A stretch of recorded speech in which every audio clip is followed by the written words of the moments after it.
श्रीगुरुं वैष्णवांश्च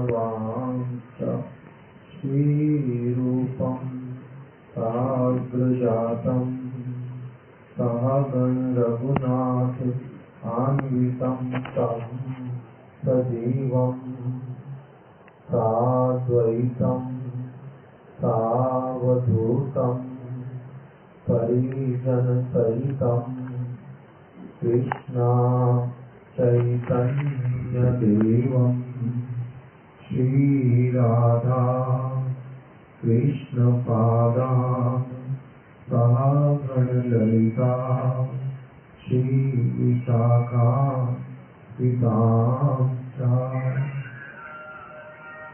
ॐ अज्ञानतिमिरान्धस्य ज्ञानाञ्जनशलाकया चक्षुरुन्मीलितं येन तस्मै श्रीगुरवे नमः। वाञ्छाकल्पतरुभ्यश्च कृपासिन्धुभ्य एव च पतितानां पावनेभ्यो वैष्णवेभ्यो नमो नमः।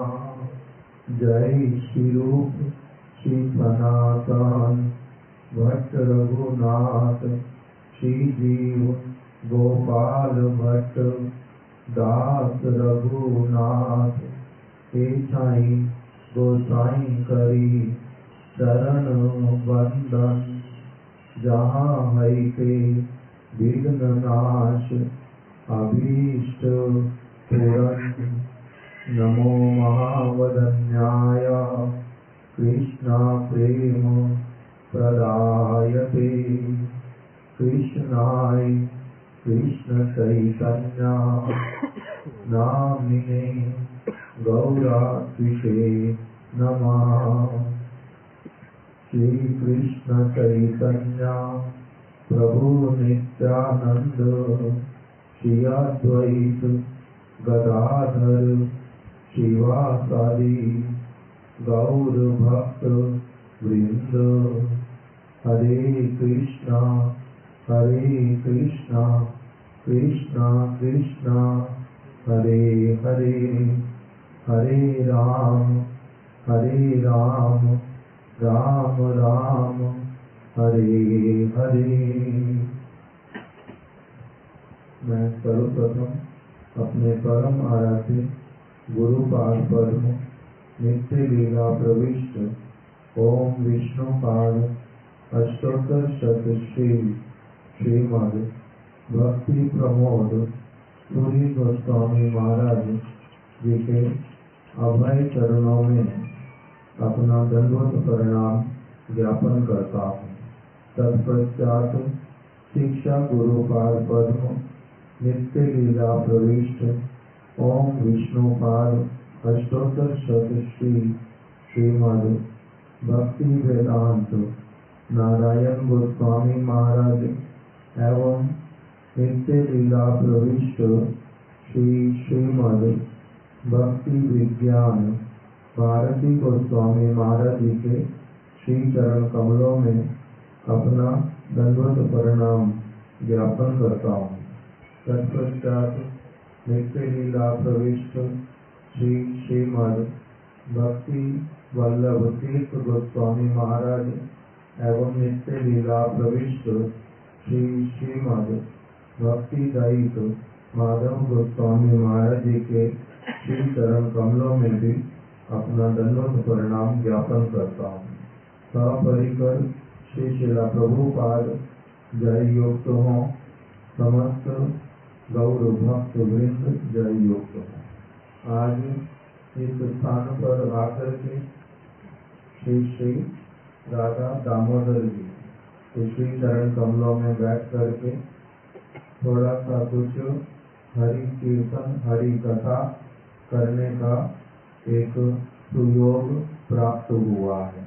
हमारे शिला महाराज जी शिला भक्ति विज्ञान भारती गोस्वामी महाराज एक बार का तो मेरे को अच्छी तरह से स्मरण आता है कि एक बार यहाँ पर आए थे, न 2 बार आए थे, एक ही बार आए थे। यहाँ पर महाराज जी ने कथा श्रवण कराई थी दामोदर लीला, जो दामोदर अष्टकम, उसमें जो माता यशोदा और कृष्ण का जो बंधन, उसके विषय में यहाँ पर कथा सुनाई थी।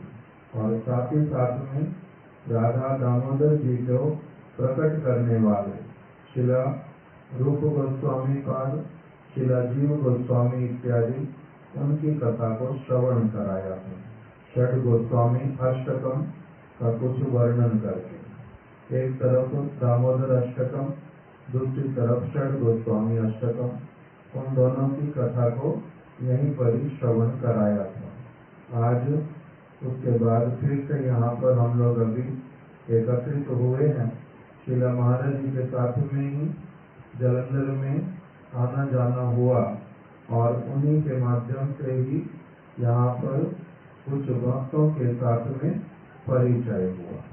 इसीलिए कुछ भक्त लोग ऐसे वाले भी जिन्होंने शिला महाराज जी से हरिनाम दीक्षा इत्यादि भी प्राप्त किया था। हम लोगों का यहाँ पर आना बहुत बार संभव होता नहीं है और यहाँ पर अभी जितने भी लोग दिखलाई दे रहे हैं प्राय सभी लोग भक्त हैं। ऐसा नहीं प्रतीत होता कि बाहर के लोगों का कार्यक्रम है। अधिकांश अपने वाले जो दीक्षित संप्रदाय के साथ में जुड़े हुए जो भक्त लोग, उनका ही प्राय यहाँ पर सबका दर्शन हो रहा है। इसीलिए इससे पहले कि हम लोग कोई भी विषय लेकर के कथा बोलें, यदि आप लोगों का कोई प्रश्न हो भक्ति से संबंधित कोई भी प्रश्न, तो यदि आप लोग करना चाहते तो पहले हम लोग उन्हीं प्रश्नों का ही उत्तर प्रदान करें।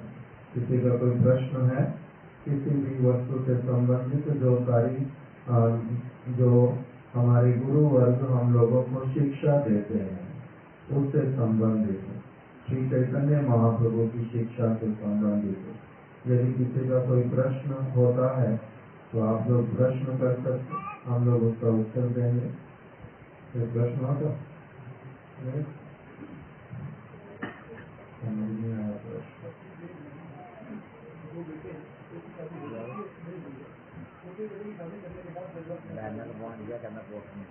छोटे बेटे के विवाह के बाद ब्रज में रहना चाहते हैं, यदि सुविधा है तो बहुत अच्छा, इससे बड़ा सौभाग्य और क्या होता है। यदि किसी का ब्रजवास करने का इच्छा मन में आ जाए और भगवान की तरफ से सब प्रकार की सुविधा भी हो जाए, तब तो फिर कहना ही क्या, ये तो बड़े सौभाग्य की बात है। ब्रज में वास करना चाहिए। हमारे गुरु वर्गों ने यही निर्देश दिया है। ऐसे तो श्री चैतन्य महाप्रभु जब स्थान स्थान पर विचरण करते हुए, जगत वासियों का मंगल करते हुए जब गोदावरी में पहुंचे थे, वहाँ पर एक बहुत श्रेष्ठ भक्त जिनका नाम राय रामानंद, उनसे भेंट हुई थी और महाप्रभु ने राय रामानंद जी से कुछ प्रश्न किए थे। उनको कहा महाप्रभु ने कि मैं एक साधारण सा व्यक्ति, जिस किसी तरह से घर को तो मैंने छोड़ दिया, संन्यास भी ले लिया, किंतु भक्ति की बहुत सारी बातें मैं जानता ही नहीं हूँ। मेरे को कुछ जो है बातें पता है, किंतु तब भी अच्छी तरह से मेरे को बहुत सारी बातें नहीं पता। मैं तुम्हारे से पूछूंगा और तुम मेरे को उनका उत्तर प्रदान करना। तब महाप्रभु ने प्रश्न तो बहुत सारे किए थे, उसमें से एक प्रश्न किया था, सर्व त्यजी जीवेर कर्तव्य कहाँ वास। सब कुछ छोड़ करके यदि किसी को ये अच्छी तरह से समझ आ जाए कि इस संसार की सारी व्यवस्थाएं जो हैं वो अनित्य हैं, सारे अरेंजमेंट टेम्परेरी हैं। यहाँ से कुछ लोग यहाँ पर नहीं आ सकते बैठ सकते, पुरुष लोग अगर कुछ यहाँ पर बैठ जाए, पीछे पीछे उस तरह बैठे, अगर सामने आ जाए, स्थान भी है अभी थोड़ा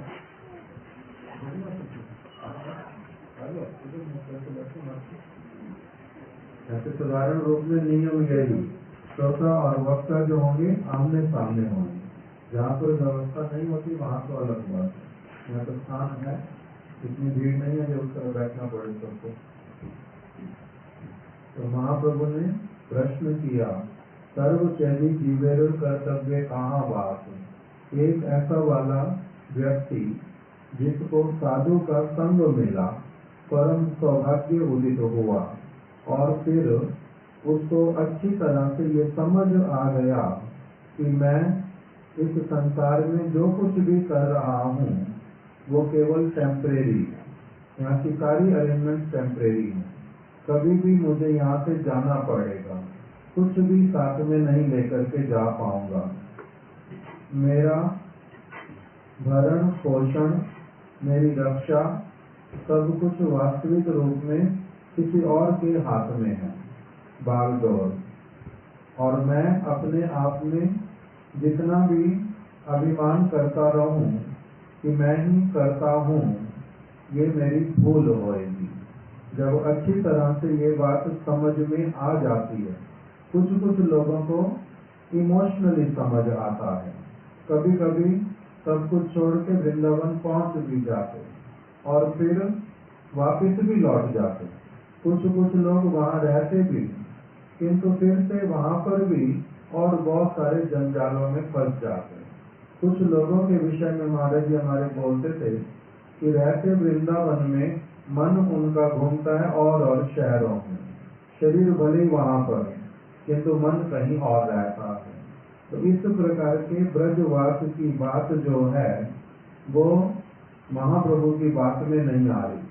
महाप्रभु जिस प्रकार का ब्रजवास कह रहे हैं वो बड़ा अलग प्रकार का।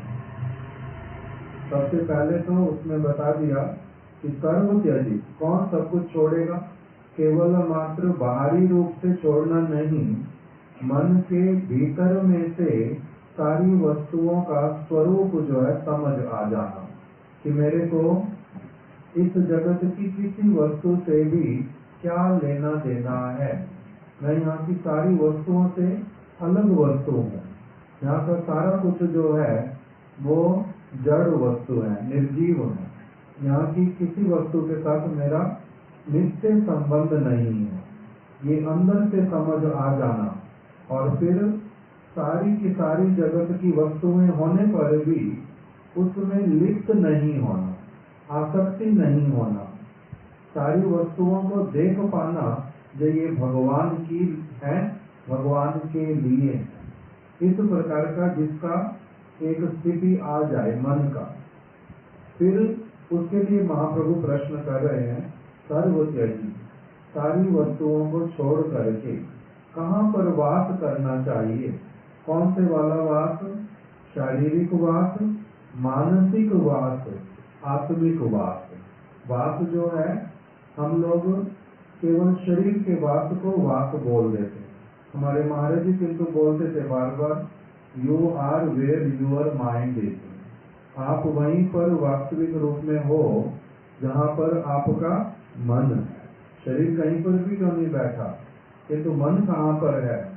जिस जगह मन है तुम्हारा वास वहीं पर है, तुम्हारा वास वहीं पर है। तो इसलिए जब प्रश्न कर दिया महाप्रभु ने, सर्व त्यजी जीवेर कर्तव्य कहाँ वास, सब कुछ छोड़ करके अपना वास स्थान जो है कहाँ पर बनाना चाहिए, कहाँ पर मन को लगाना चाहिए, कहाँ पर शरीर को लगाना चाहिए, कहाँ पर आत्मा को संपूर्ण रूप में नियुक्त करना चाहिए।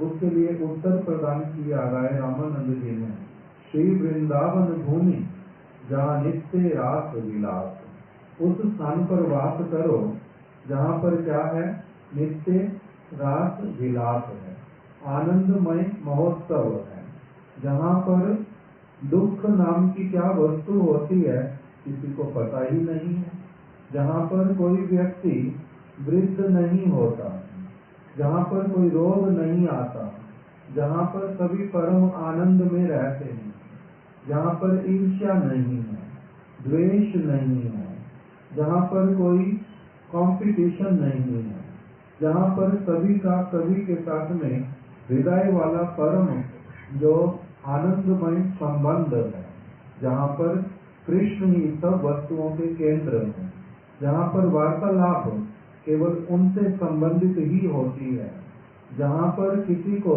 अपने देह के सुख की, मन के सुख की कोई कामना नहीं रहती, सारी की सारी क्रियाएं कृष्ण के सुख के लिए होती हैं। उस स्थान का नाम है वृंदावन, जहाँ पर ये सारा कुछ होता है।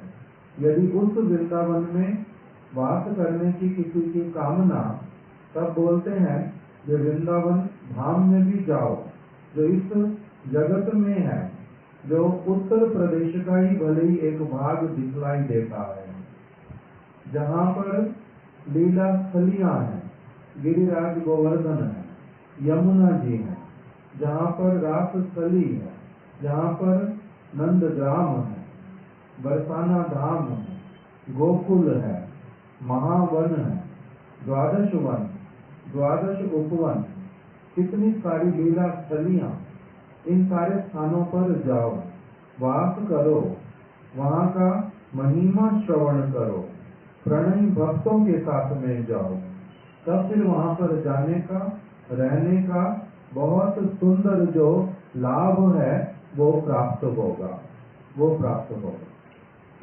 श्री रूप गोस्वामी जी ने श्री चैतन्य महाप्रभु की शिक्षाओं का जो उपदेश सार, उसको लिख करके रखा उपदेशामृत नामक ग्रंथ में। उसमें एक श्लोक में बतलाया, तन्नाम रूप चरितादि सुकीर्तनानु मृत्यो क्रमेण रत्ना मनसी नियोज्य तिष्ठन् ब्रजे तदानुरागी जनानुगामी कालम नैदमखिलम इति उपदेश सारम।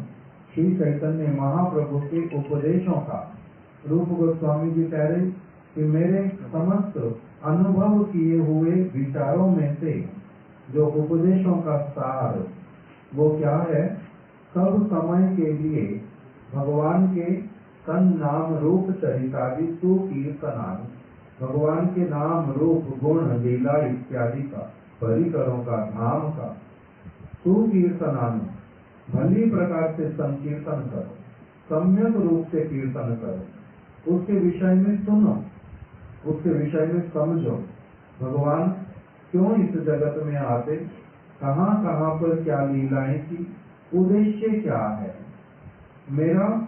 मेरे जीवन में उस वस्तु का स्थान कहाँ पर है, मैं उसको कैसे ग्रहण करूं, इस सारी वस्तु को पुनः पुनः श्रवण कीर्तन करो। तन्नाम रूप चरितादि तो कीर्तनादि मृत्यु क्रमेण रचना मनसी नियोज्य।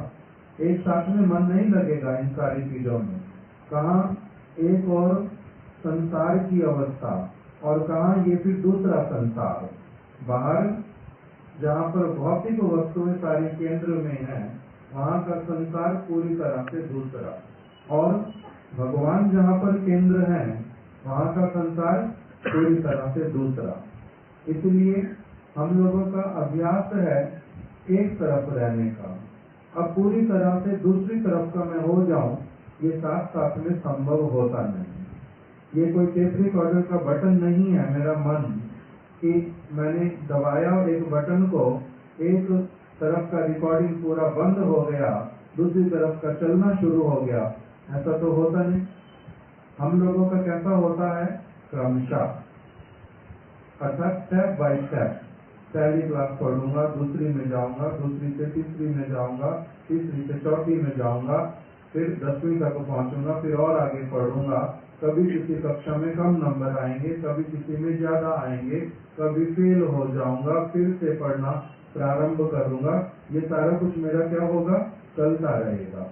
हो सकता है किसी कक्षा में कम मार्क्स आए, किसी में फिर ज्यादा लूंगा, फिर सिंसियर होगा, कभी कुछ कभी कुछ कभी कुछ, क्रमशः ही होगा मेरा, एक साथ में मेरा होएगा नहीं। क्यों? क्योंकि मैं बद्ध जीव हूँ, मैं कोई नित्य परिकर नहीं हूँ, केवल यहाँ पर लीला करने के लिए आया हूँ। क्योंकि थोड़ी देर ये दिखाऊंगा, साथ साथ दूसरा वाला हो जाएगा, तीसरा हो जाएगा। मैं प्ले नहीं कर रहा हूँ। प्ले करने वाला व्यक्ति का क्या होता है, जब हम कोई भी फिल्म देखते हैं वो कितने घंटे की होती है?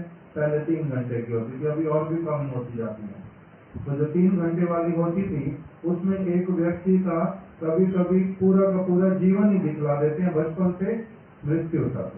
तो 3 घंटे में पूरा हो जाता है, जो प्ले कर रहा है उसका हो जाता है, और वो मेन शिक्षा भी दे देता है, और उससे लोगों को समझ भी आ जाता है कि वो क्या कहना चाहते हैं।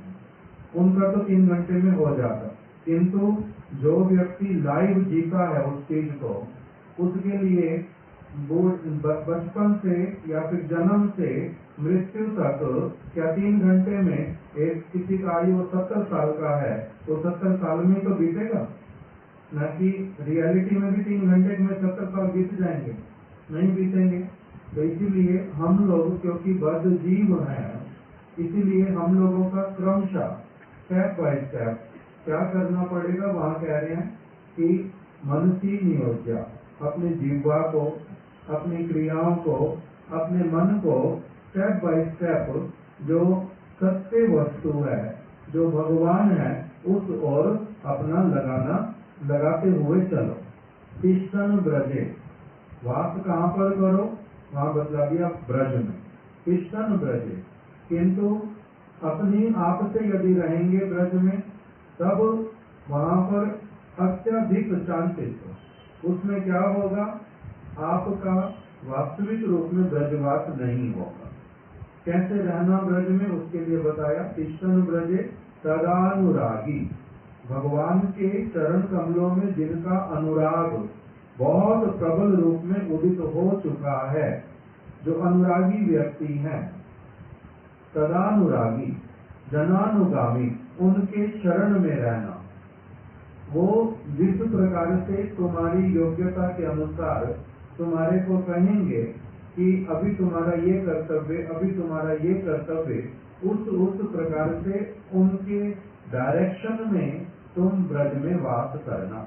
सदानुरागी जनानुगामी कालम नयेदम अखिलम इति मुपदेश सारम, इसी प्रकार से ही अपना सारा समय व्यतीत करना। कभी भी इंडिपेंडेंटली नहीं कुछ करने के लिए जाना। जो ब्रज में वास, भगवान के साथ संबंध युक्त होना, ये सारा कुछ एक व्यक्ति का अनुगत्यमय धर्म से ही संभवपर है, अपने आप से नहीं होता। अपने आप से करने पर कुछ और ही होता है, उसको शुद्ध ब्रजवास नहीं कहते। इसलिए हमारे गुरुदेव श्रीला भक्ति वेदांत नारायण गोस्वामी महाराज जी वो कहते थे कि अरे भाई, ये वृंदावन में चोर भी रहते हैं, पॉकेट मार भी रहते हैं, गुंडे भी रहते हैं, ढोंगी साधु भी रहते हैं, कुछ भजन करने की इच्छा करने वाले भी रहते हैं, कुछ सच्चे भक्त जो बन चुके वो भी रहते हैं। तो इन सबको ब्रजवासी कहेंगे? ये सारे ब्रजवासी जिनका चित्त दूसरों के बंदर की तरह दूसरों की वस्तुओं के ऊपर रहता है, जैसे ही मौका मिलेगा झपट्टा मार करके लूट लेंगे किसी को, इनको भी क्या कहेंगे? ब्रजवासी कहेंगे?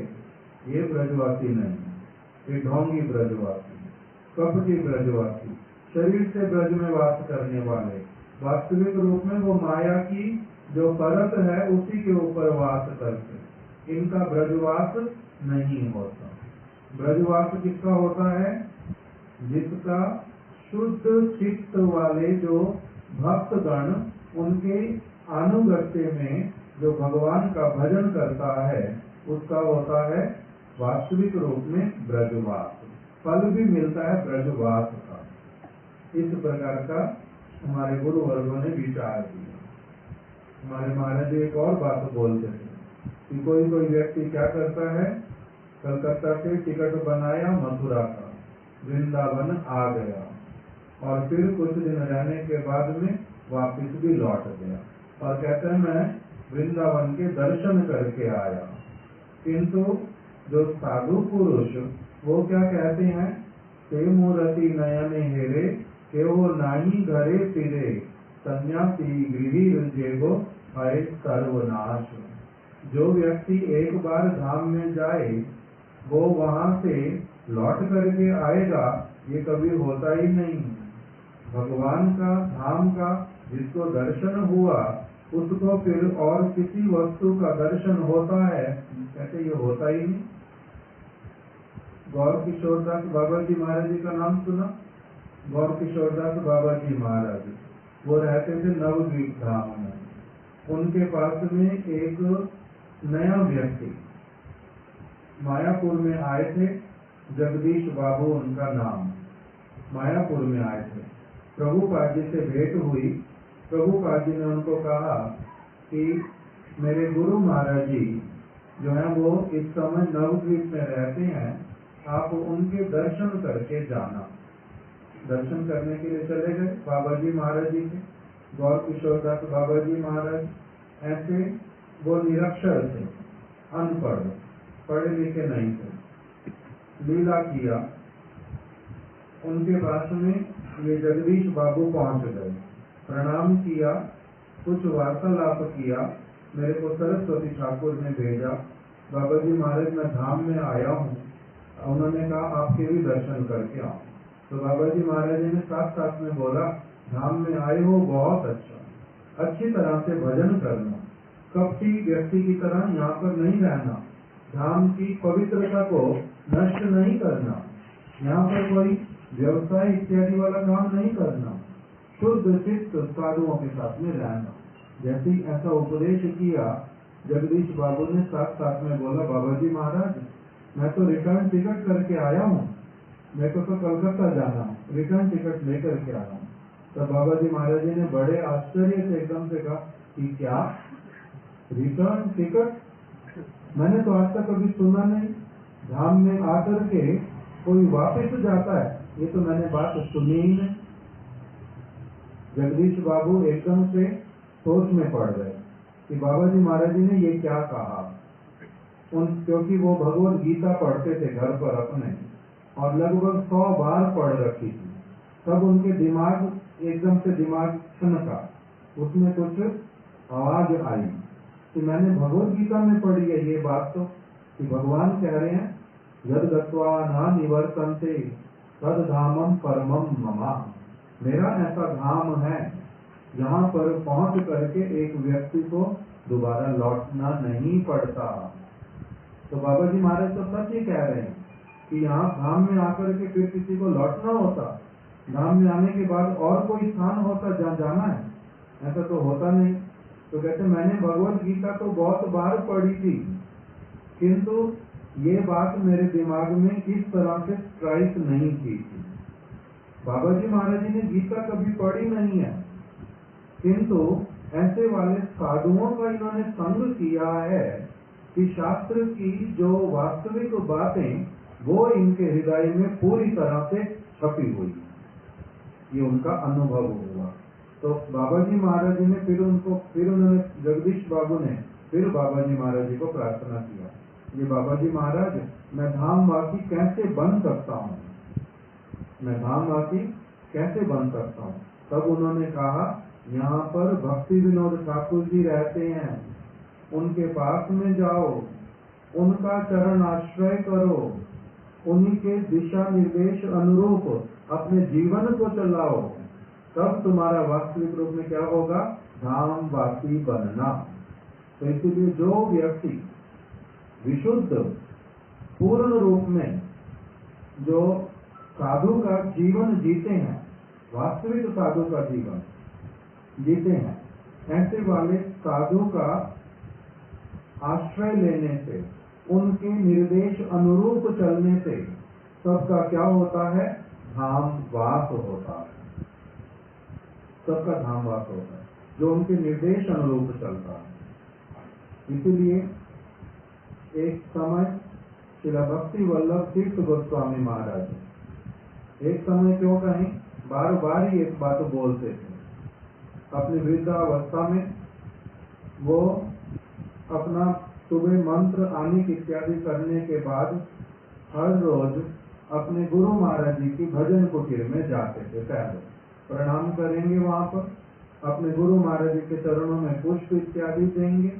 कलकत्ता मठ में विशेष करके श्री चैतन्य गौड़िया मठ वहाँ पर उनके गुरु महाराज जी के बहुत सारे चित्र लगे हुए भजन कुटीर में, उनको एक एक करके सारे चित्रों को देखते।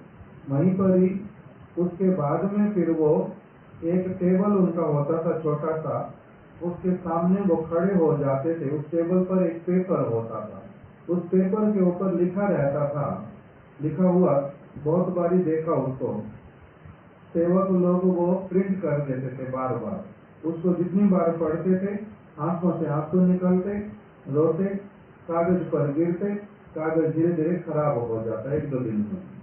उसके ऊपर लिखा हुआ था सबसे पहले श्री चैतन्य गौड़िया मठ, एड्रेस क्या था 35 सतीश मुखर्जी रोड कलकत्ता।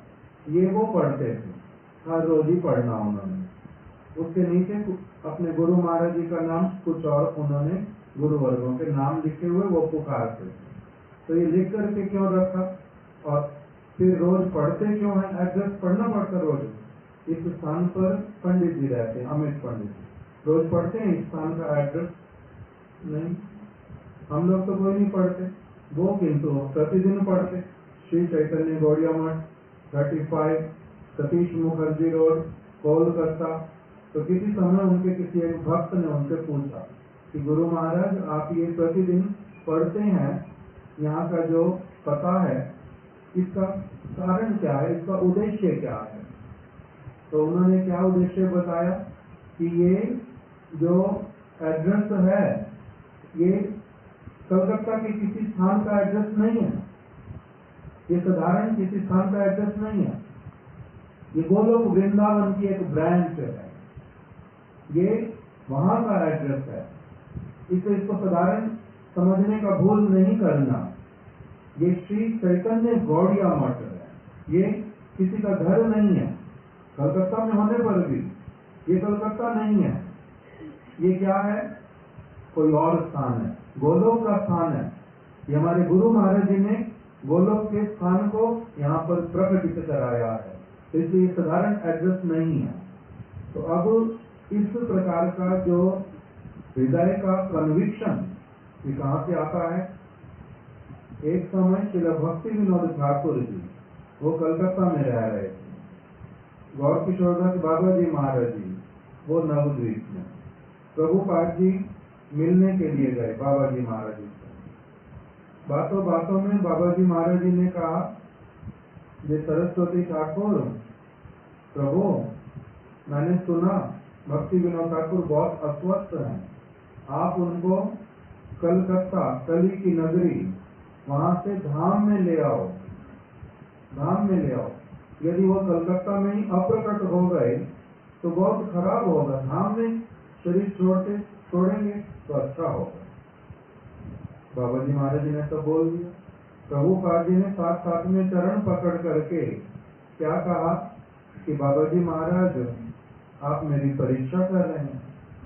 भक्ति विनोद ठाकुर कभी भी कलकत्ता में कली के स्थान पर वास कर सकते हैं, वो नित्य राधा कुंड वासी हैं, वो सब समय राधा कुंड में वास करते हैं, आप मेरी परीक्षा ले रहे हैं। तो बाबा जी महाराज जी ने प्रभुपाद जी को साथ साथ में गले लगा लिया, आलिंगन कर लिया। ये ऐसे वाले महत्व पुरुष कहीं पर भी क्यों नहीं रहे, उनका सब समय क्या होता है? धामवास। ये सारे विचार धामवास के विषय में। इसे बोलते धाम वास करना मतलब धाम की सेवा करना। धाम वास करना मतलब धाम का सेवा करना, किंतु वहां पर जाकर के भोगी बनना नहीं। धाम में बहुत सारे लोग बहुत सारे उद्देश्यों से जाते हैं, किंतु हम लोगों को जो महाप्रभु और उनके अनुगत जन उनकी तरफ से निर्देश जो वो सेवा का स्थान, सेवा के द्वारा वहां प्रवेश होता है। श्रील भक्ति रक्षक श्रीधर गोस्वामी महाराज जी बोलते थे कि वो एक ऐसा स्थान जहाँ पर सेवा के द्वारा प्रवेश है, नहीं तो दर्शन होता नहीं, स्पर्श भी होता नहीं, सेवा के द्वारा संभव। और चित्त वृत्ति क्या होती है? वहां पर सभी मेरे गुरु, एकमात्र मैं सभी का शिष्य। सारे मेरे गुरु। कौन मतलब गुरु मतलब कौन? जो अभी रिक्शे वाला चोर बताया था, नहीं तो और सारे लोग वैसे वाले लोग, वैसे नहीं। वहां पर सभी मेरे गुरु का अर्थ होता है ये वास्तविक रूप में जो धामवासी। कौन है धामवासी? श्री कृष्ण, श्रीमती राधिका, श्री ललिता सखी, विशाखा सखी, रूप मंजरी, रति मंजरी, माता यशोदा, नंद बाबा, सुदाम, सुबल, श्रीदाम इत्यादि। वहाँ की गैयाएं, वहाँ के कल्प वृक्ष, नदियाँ, सरोवर, वहाँ के घास इत्यादि, किसी भी प्रकार का प्राणी पक्षी के रूप में मयूर, कोकिल, लताएं, पताएं, ये सभी क्या है? ब्रज के वासी। और फिर जो नित्य उस ब्रज की शुद्ध उपासना पद्धति के अनुसार वहाँ पर, जैसे हमारे गुरु वर्ग जब रूप गोस्वामी, सनातन गोस्वामी इत्यादि वहाँ रहे, किस प्रकार से वहाँ पर वो वास करते हैं, उस धाम की सब समय सेवा करने की भावना से, उसके सेवा के कौशल को बढ़ाने के लिए, उसका वास्तविक जो रहस्य वो सबको बतलाने के लिए, उसमें कैसे साधारण व्यक्ति जो है प्रवेश करे क्रमशः ब्रज के भीतर में, उस वस्तु का प्रचार करने वाले। तो ये जो सारे व्यक्ति जिनका अपना कोई स्वार्थ नहीं है, जैसे महाप्रभु के परिकरों के विषय में वर्णन आया, महाप्रभु स्थान स्थान पर स्वयं भी गए, बहुत सारे स्थानों पर गए, कृष्ण भक्ति का, हरि नाम संकीर्तन का, राधा जी की सर्वोत्तमता का, रास लीला इत्यादि का, ये सारा कुछ कभी रथ यात्रा के समय में, कभी गोपाल भट्ट गोस्वामी के घर पर, कभी राय रामानंद जी के साथ में, कभी रूप गोस्वामी जी के साथ प्रयाग में, सब जगह ये विषय उन्होंने चर्चा किया। कहीं कहीं पर नित्यानंद प्रभु को भेजा, कहीं पर हरिदास ठाकुर को भेजा था, कहीं पर अद्वैताचार्य प्रभु को भेजा, कहीं रूप गोस्वामी, सनातन गोस्वामी को भेजा, अलग अलग परिकरों को, कहीं लोकनाथ गोस्वामी जी को, कहीं पर शिवानंद सेन को, बहुत सारे उनके परिकर स्थान स्थान पर भेजा और उनके माध्यम से क्या करवाया? कृष्ण प्रेम कैसे प्राप्त हो, कृष्ण नाम कैसे उच्चारण करें, कीर्तन करना कैसे होता है, स्वार्थ रहित होकर के, भय से कीर्तन नहीं करना, मृत्यु का भय है इसलिए कीर्तन करता हूँ वो चला जाएगा, किसी वस्तु की आकांक्षा है उसके लिए कीर्तन करें, उसके लिए नहीं, मेरा कोई काम बन जाए उसके लिए कीर्तन नहीं, कृष्ण को वास्तविक रूप में पुकारना, उस प्रकार का कीर्तन करना, प्रेम से उनको पुकारना, प्रेम से, श्रद्धा से, निष्ठा के साथ में भागवत में जो चरित्र कृष्ण के उनको श्रवण करना, ये सारा कुछ उन्होंने अपने आप से और अपने परिकरों से सिखलाया सभी को। उनके परिकर स्थान स्थान पर गए, स्वयं भी गए, किंतु जिसको आदेश किया वो सारे कैसे वाले थे, उसके लिए भक्ति विनोद ठाकुर जी ने वर्णन कर दिया। उनका उज्ज्वल चरित्र था, निर्मल चरित्र, पवित्र चरित्र वाले और निस्वार्थ, उनका अपना कोई स्वार्थ नहीं था। वहाँ पर दो शब्द दिए भक्ति विनोद ठाकुर जी ने कि महाप्रभु के किसी परिकर को, जिनको महाप्रभु ने स्थान स्थान पर प्रचार सेवा करने के लिए भेजा, वो लोग कोई भी वेतन भोगी नहीं थे।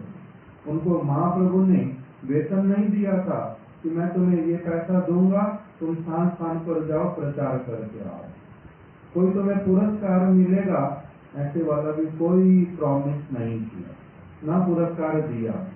इससे महाप्रभु के परिकर उन्होंने किसी पुरस्कार की आशा से, किसी प्रकार के वेतन की आशा से उन्होंने कभी भी भगवान का नाम कीर्तन इत्यादि नहीं किया। विशुद्ध रूप में भगवान की सेवा में सभी लोग नियुक्त हों, इसी भावना से उन्होंने प्रचार किया।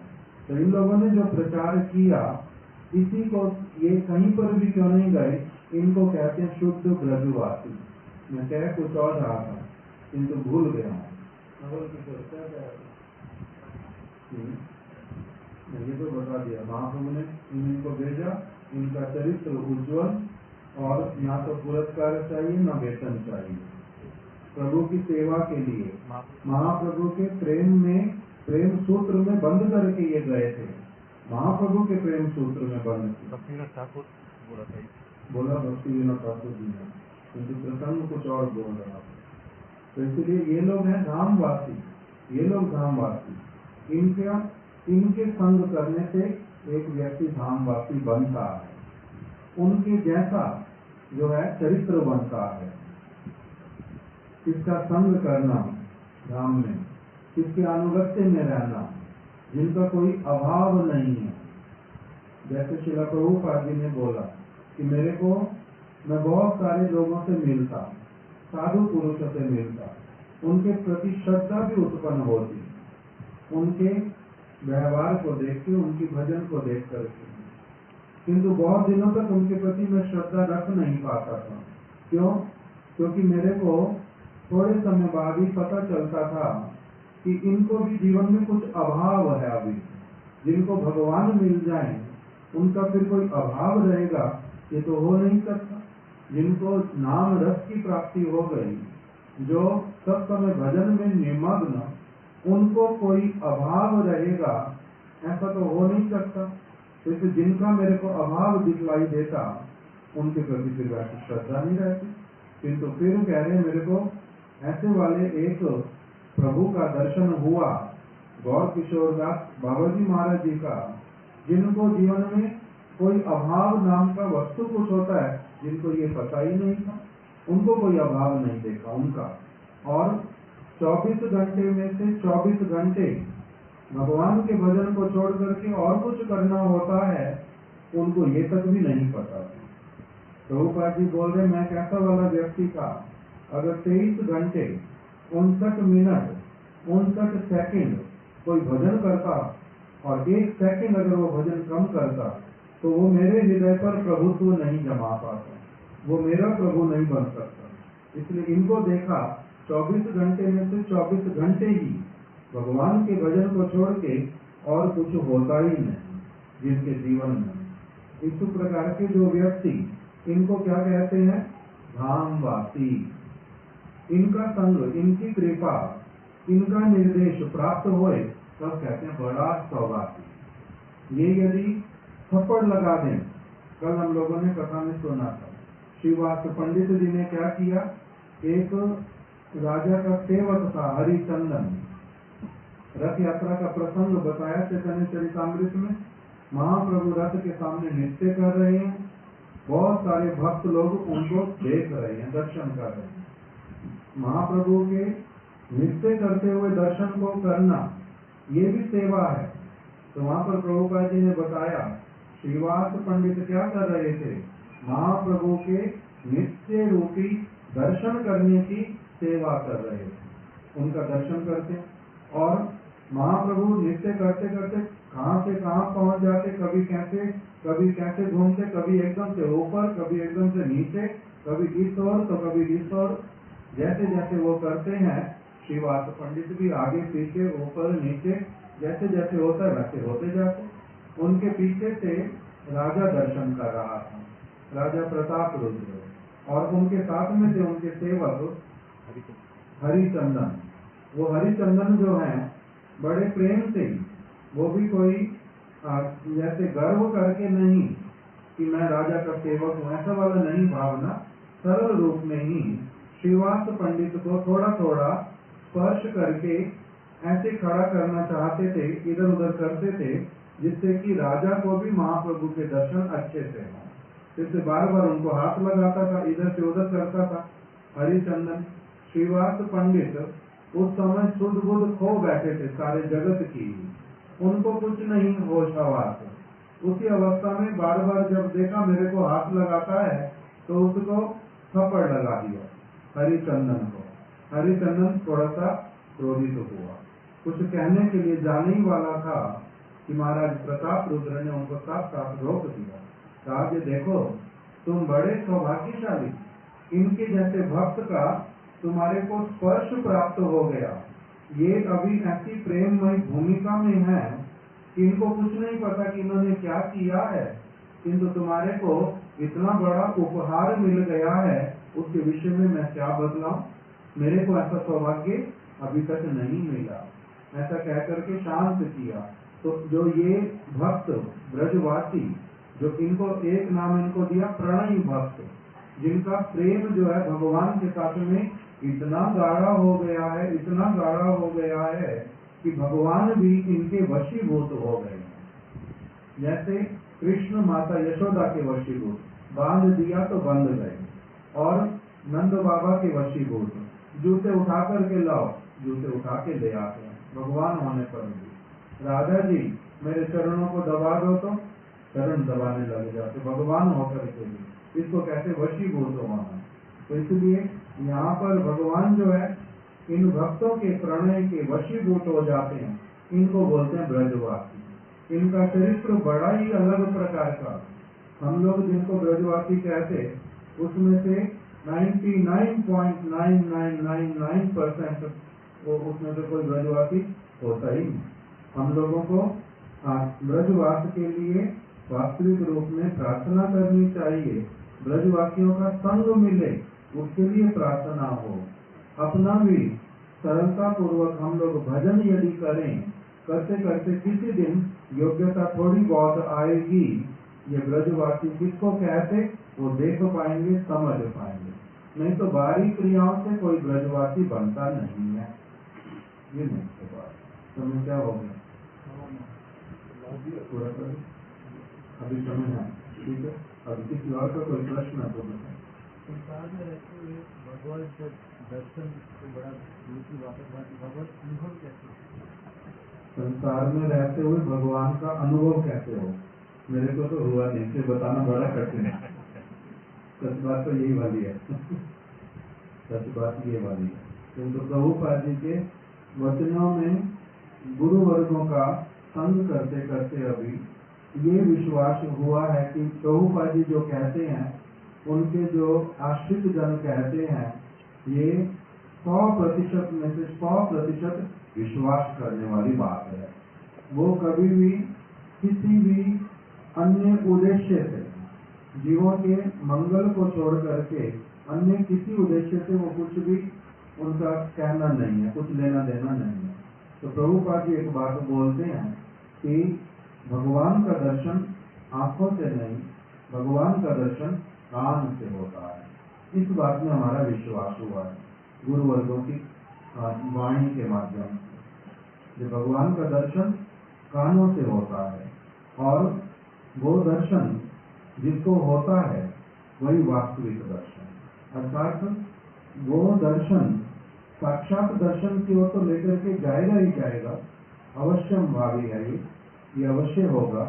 किंतु अभी जो वो दर्शन कराते हैं, श्रील भक्ति रहित माधव गोस्वामी महाराज जी का टी.वी. रमन नाम के साइंटिस्ट के साथ में वार्तालाप हुआ था, और जो पावन जीवन चरित्र श्रील भक्ति वल्लभ तीर्थ गोस्वामी महाराज जी के द्वारा जो लिखा हुआ, उसमें ये पूरा घटना आता है। 20-25 पेज का है।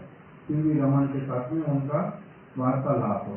तो टी.वी. रमन कह रहा है कि मैं जिस चीज को देखता नहीं हूँ मैं उसको मानता ही नहीं, मैं उसको नहीं मानता हूँ। इसलिए मैं तुम्हारे कृष्ण इत्यादि को नहीं मानता। आंखों से दिखाई देते नहीं, तुम अगर मुझे आंखों से दिखा सको तब मैं उनके ऊपर विश्वास करूंगा।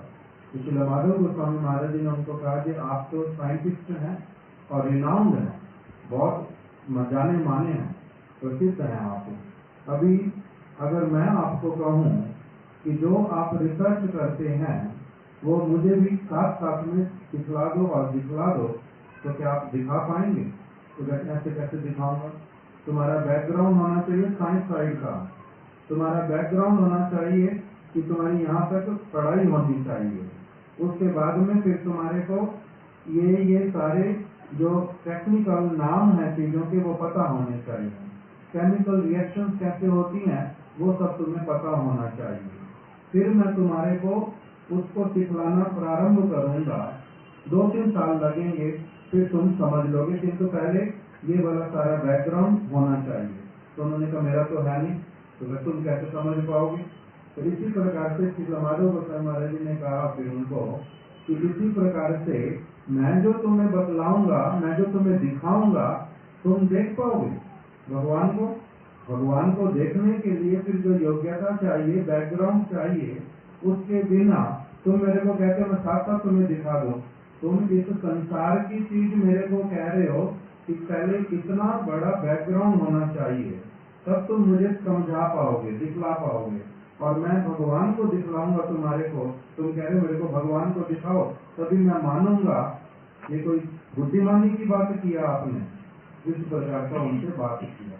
तो इसी बातों से हम लोगों को ये ठीक से मन में धारणा बैठ गई है कि भगवान का दर्शन करने के लिए जिस प्रकार का एक स्तर चाहिए, वो दर्शन होंगे, साक्षात रूप में ही होंगे।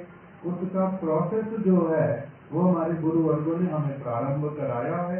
आदौ श्रद्धा, ततो साधु संग, भजन क्रिया, अनर्थ निवृत्ति, निष्ठा, रुचि, आसक्ति, भाव, प्रेम। उसके आगे फिर स्नेह, मान, प्रणय, राग, अनुराग। फिर उसके आगे बतलाया मादन, मोदन।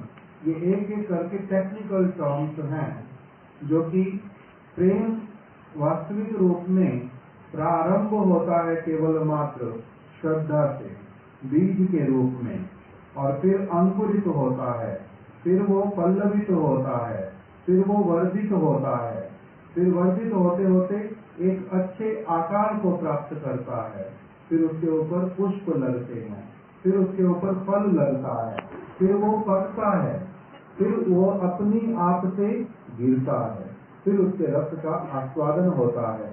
तो जैसे ये प्रोसेस बतलाया, उसी प्रकार से प्रेम का और भगवान के साक्षात दर्शन का हमारे को मार्ग दिखला दिया।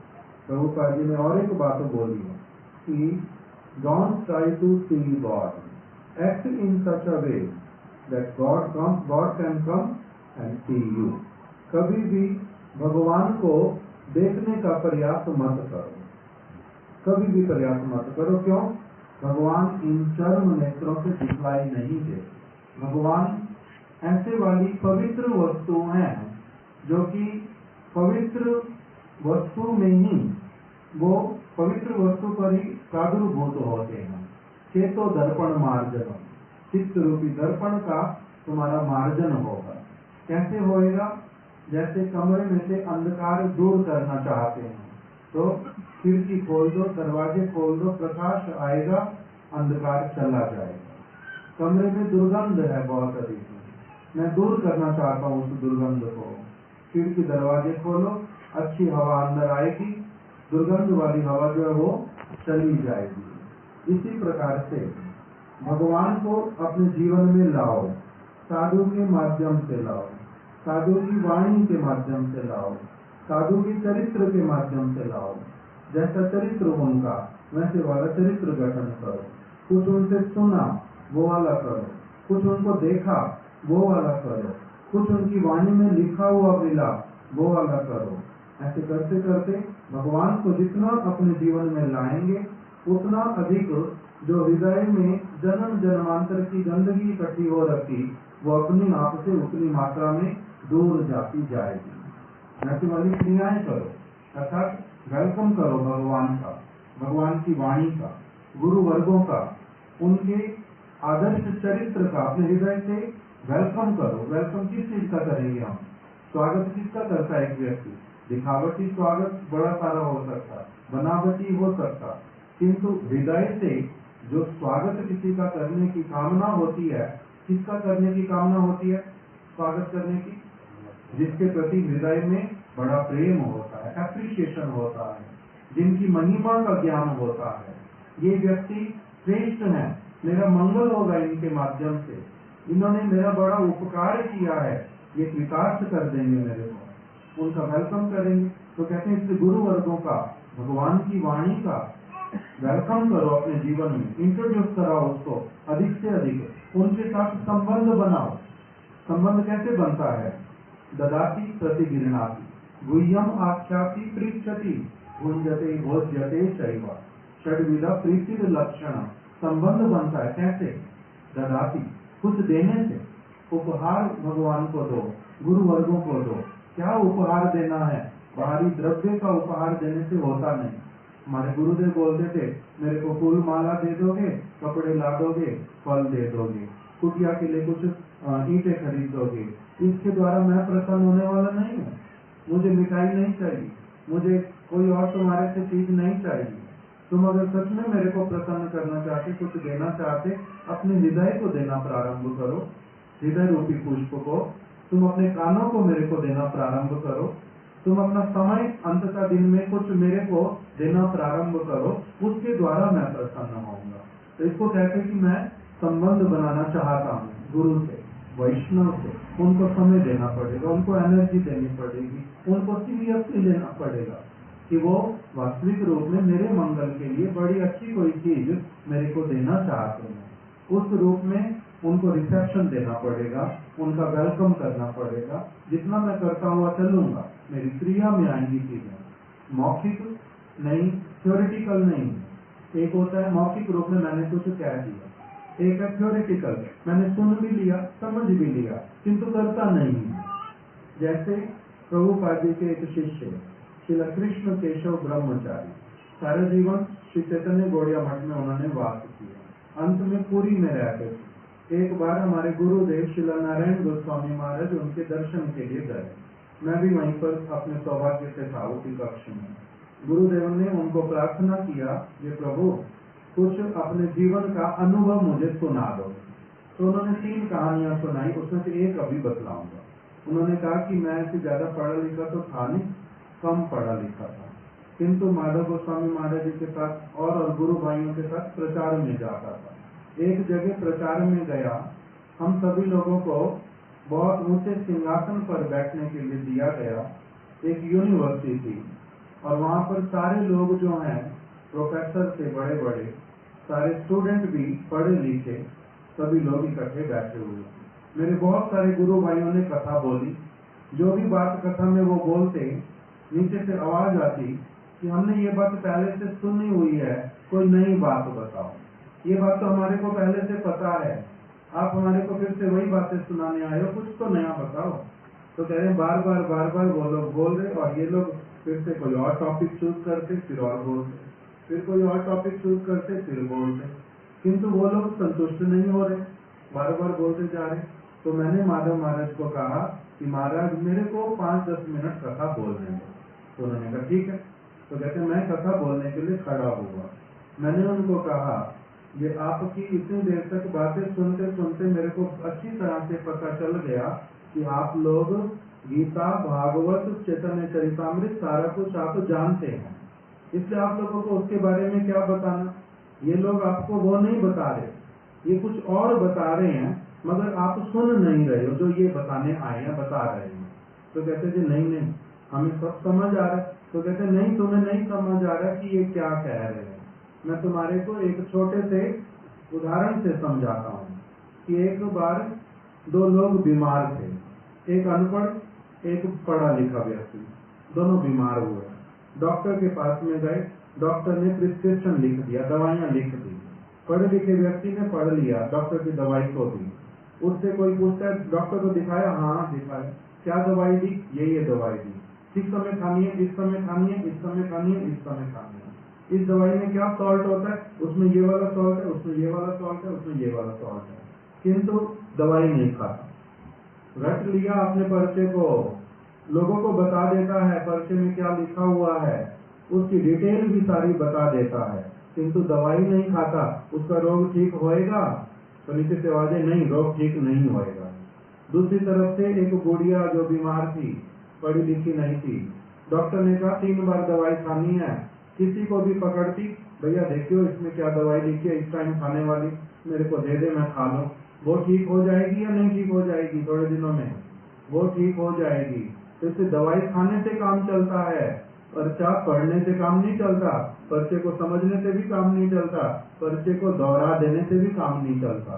तो इसलिए आप लोगों को जो सबको गीता भागवत पता है, वो आपने थ्योरिटिकली तो पढ़ी हुई है, समझी हुई है, किंतु अपने जीवन में कितना पालन करते हो, हम ये बात आपसे करने आए हैं। ये सारे लोग कह रहे हैं कि हम ये सारा कुछ अपने जीवन में पालन करते हैं, आप लोग पालन करो, आपका भव रोग दूर चला जाएगा। यही बात ये समझाने आए हैं, तब भगवान प्राप्त होंगे, नहीं तो केवल मात्र रट्टा लगाने से और लोगों के सामने बोल देने से, भाषण देने से कभी मंगल नहीं होगा। एक्ट इन सच अ वे, ऐसे वाला काम करो, केवल बोलो मत, केवल सुनो मत, उसको एक्शन में लाओ, ऐसे वाला काम करो, जिससे क्या होगा, प्रभुपाद जी कह रहे हैं, God will come and see you, भगवान तुम्हारे पास आएंगे अपने आप तुम्हें देखने के लिए। अभी इसको 1 मिनट में लास्ट बता करके कथा समाप्त कर देंगे।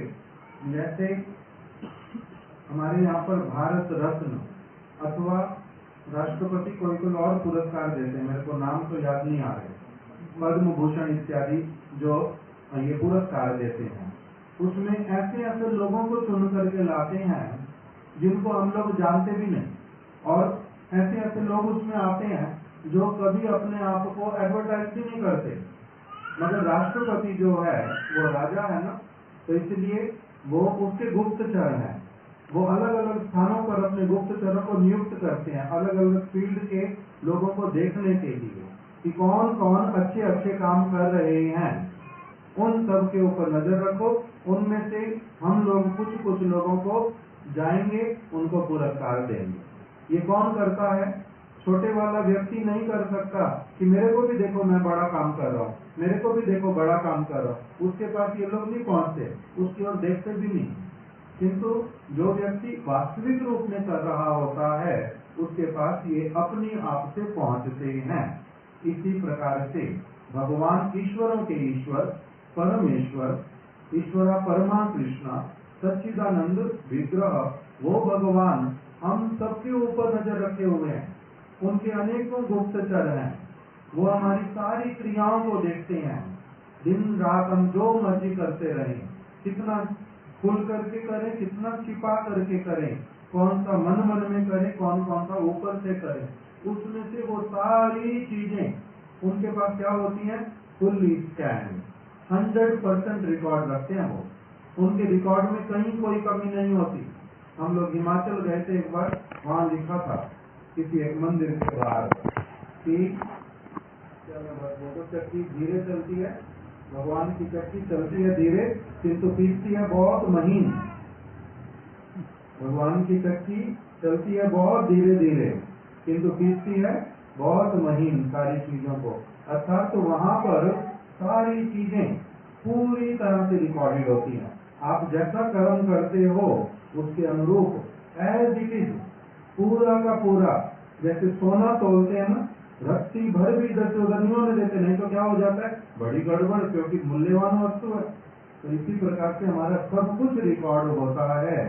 यदि हम अच्छा करें, भगवान का भजन वैसे वाला करें जिस प्रकार से स्वयं भगवान कह रहे हैं, चैतन्य महाप्रभु, जैसे उनके अंतर महल वाले लोग जो उनके परिकर रूप गोस्वामी, सनातन गोस्वामी इत्यादि जैसे कह रहे हैं, यदि मैं उसका सरल चित्त से सिंसियर होकर के प्रॉपर वे में, जैसा वो कह रहे हैं, जैसे बच्चा 1 2 3 4 टीचर पढ़ाता है, ये भी पढ़ता है 1 2 3 4 1 2 3 4 1 2 3 4, अपने आप इसका पढ़ना हो जाता है। उसके पीछे का पूछना पड़ता है, 1 को 1 क्यों कहते हैं, इसको 4 क्यों कहा, इसको 4 क्यों नहीं कहा, कोई पूछता है? क्यों नहीं पूछते? क्योंकि उस समय वो बालक बन गया। तो मैं बालक हूँ, मेरे को नहीं पता, और ये मेरे परम शुभ चिंतक हैं, जो बतला रहे हैं परम सत्य बतला रहे हैं। वो सारी कैलकुलेशन करनी सीख लेता, लाखों करोड़ों का अकाउंट देख लेता, किंतु उसको ये नहीं पता 1 को 1 क्यों कहते। इसी प्रकार से गुरु वर्गों के पास में पहले अच्छे से ठोक पीट लो कि ये सचमुच में गुरु है या नहीं है, ये सच्चे वैष्णव है या नहीं है। तब फिर उसके बाद में वो जिस प्रकार का उपदेश करेंगे उसके अनुसार चलने से अगर हम एक्ट उसी प्रकार का करेंगे तो अवश्य ही हमें भगवान के पास नहीं जाना पड़ेगा। रूप गोस्वामी जी ने बोल दिया, जो व्यक्ति भक्ति करेगा उसमें भक्ति में एक ऐसी शक्ति है, उसको बतला दिया श्री कृष्ण आकर्षणी तथा, वो कृष्ण को आकर्षित करके तुम्हारे पास लेकर के आएगी। तुम्हें भगवान के पास नहीं जाना पड़ेगा, तुम्हें भगवान को ढूंढना नहीं पड़ेगा, भगवान तुम्हें ढूंढने के लिए आएंगे। मगर काम ऐसे वाला करो जिसके कारण भगवान तुम्हारे पास आए। Act in such a way that God can come and see you. Gaur Premanande